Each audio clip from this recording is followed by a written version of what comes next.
मित्रों, आपने भी देखा होगा कि पूजा पाठ करने वाले लोगों की जिंदगी बुरे काम करने वालों की तुलना में काफी कठिन होती है। यह आपने निश्चित रूप से सोचा होगा, इसलिए चलिए आपको इसका रहस्य बताते हैं। चलिए आपको पुराणों में वर्णित एक कहानी सुनते हैं जो आपको बताएगा कि हर जीव को उसके काम के अनुसार फल मिलता है। अगर कोई अच्छे काम करता है तो उसे अच्छे फल मिलते हैं और बुरे काम करने वाले दुखी होते हैं। श्री कृष्ण ने बताया कि एक गांव में दो आदमी रहते थे। एक बहुत धार्मिक था और हर दिन मंदिर जाकर भगवान की पूजा करता था।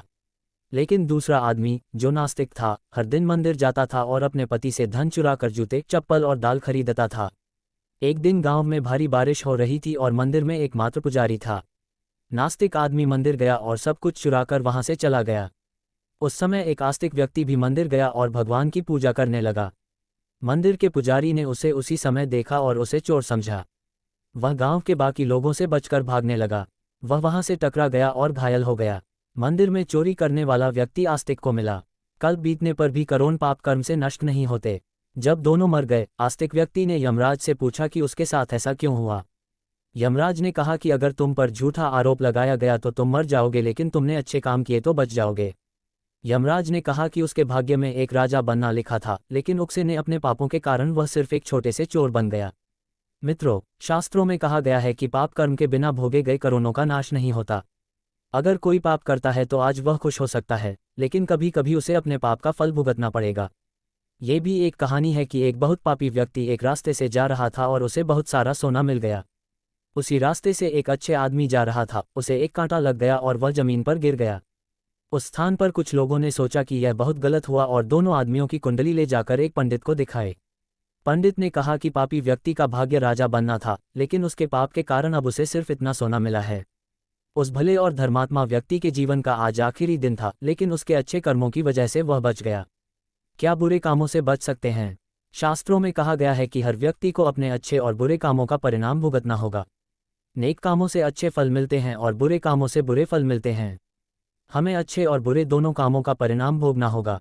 भगवान श्री कृष्ण ने भगवद गीता में कहा कि कर्म की गति को समझना आसान नहीं है।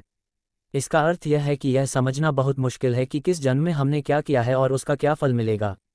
ये संभव है कि आपने हजारों जन्मों पहले किया होगा जिस पाप के कारण आज आपको इतना बुरा हुआ है। इसके अलावा आप शायद अनजाने में कुछ गलत किया हो जिसके बारे में आपको पता नहीं है। क्या धोखा देकर किए गए पापों का परिणाम मिलता है? कर्म का सिद्धांत सटीक नहीं है। चाहे आप जानबूझकर करें या अनजाने में, अगर आप कुछ गलत करते हैं तो आपको उसका फल अवश्य मिलेगा।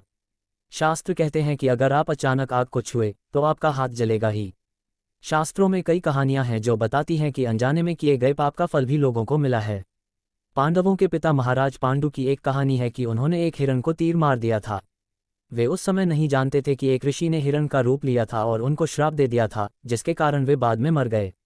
सहस्त्रों के अनुसार क्षत्रिय राजाओं को शिकार करने की अनुमति थी और हिरण को मारना कोई पाप नहीं था, लेकिन पांडु को पता नहीं था कि वे एक ऋषि थे, इसलिए उन्हें इतना बुरा श्राप मिला कि वे मर गए।